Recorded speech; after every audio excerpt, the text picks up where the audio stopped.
السلام عليكم خواتاتي وبناتي، نتمنى تكونوا في احسن الاحوال. اليوم نهدي لكم هاد الورود لانكم احلى ورود.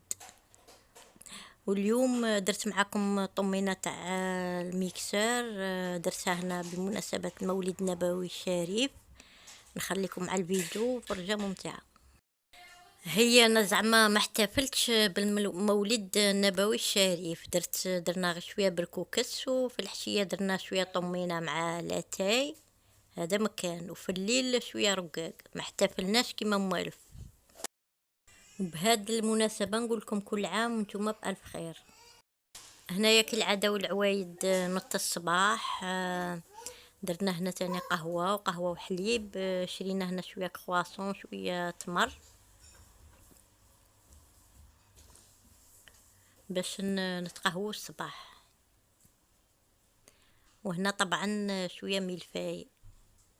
وانا قهوه تاعي حليب بتويسكو كيما موالف. وهنا يا امير راه داير حاله دائما كي نحطوا قهوه ولا فطور والله ما يخلينا نتقهووا في خاطرنا ولا نفطروا في خاطرنا، تسيبونا غير نوخروا فيه.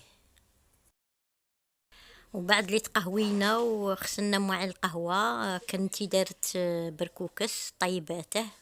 كي جا 12 كان واجد، حطتنا فطرنا ريحنا، وبعدها غسلنا مواعين. وهذا بركوكس جاي شهيتكم في الجنة. والطريقة تاع بركوكس راني حطيتها لكم في القناة بالتفصيل. بردنا قلبنا ورفدنا صوالح الفطور كما قلت لكم، غسلنا مواعين. وهنا طيبنا لاتاي بالنعناع، ودرت لهم هنا زوج طباصات تاع طمينه. كان عندي شويه سميد متوسط، قلت ندير لهم شويه طمينه للفال. هذا المولد السنه جا صامت، مانيش عارفه عليه. وهذا الطمينه تجي طريه، اللون تاعها يجي بيض، تقول كاع حاجه واحده اخرى. تبعوا معايا الفيديو من الاول حتى التالي باش تكتشفوا الوصفه. ودروك خليكم مع وصفه الطمينه وطريقه التحضير. نتوكلوا على ربي ونبدو. ونبدو بسم الله. بالنسبه للمقادير، عندي كاس ناقص اسبوع تاع حسل اللي يكون دافي. عندي كاس معمر تاع زبده دايبه، الكاس تاع 220 ملي. وهنا عندي زوج كيسان تاع سميد متوسط، ما غليظ ما رقيق، كنت قليته. وعندي هنا مغرف كبيره تاع حلوى ترك. هنا نديروا الزبده الدايبه في الاناء راهي دافيه، ونزيدوا هذاك الكاس ناقص اسبوع تاع حسل تاني يكون شويه دافي.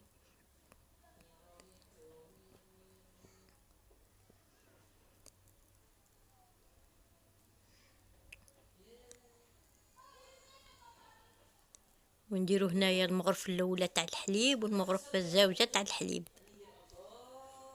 ونديروا هنا عطر ما زهر، واللي ما عندهش حليب يدير 3 مغارف كبار تاع ما زهر. ونديروا هنا 2 مغارف كبار تاع حلوة الترك. ونخلط بالبغا ميكسور تيولي الخليط ابيض. هذا هو السر تاع الطراوه تاع الطمينه.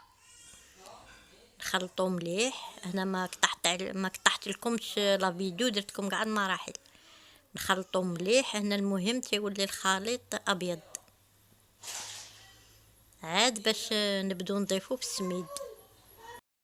وبهذه الطريقه الطمينه تاعكم غادي تجي خفيفه ريشه.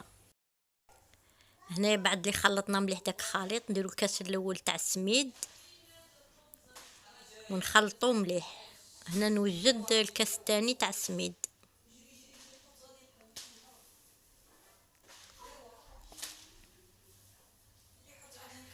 نزيدو الكاس الثاني تاع السميد، نزيدوه بشويه ونخلطوه.